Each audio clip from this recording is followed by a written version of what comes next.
приветствую на своем канале. Перед вами малина сорта желтый гигант. Ему 8 дней после посадки.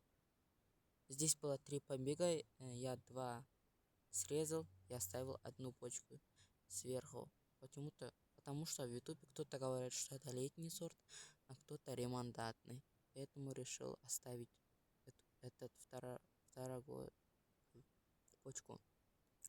Вот, видите, они уже нормально разрослись за 8 дней. Это хороший результат, по моему мнению.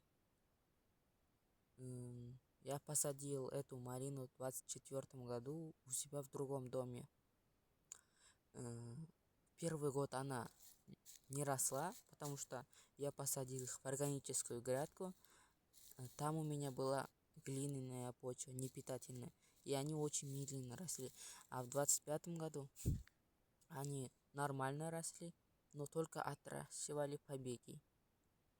Цветочек не давали. А в 24-м они дали цветки на побеге, но они вымерли, так как дали цветок очень поздно.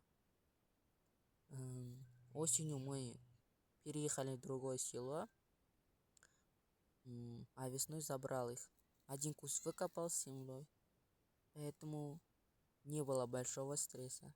Из-за этого он нормально растет. Вот. Наверное, думаю, что получу урожай в этом году. Если не получу, посажу сорт Энраса Дира.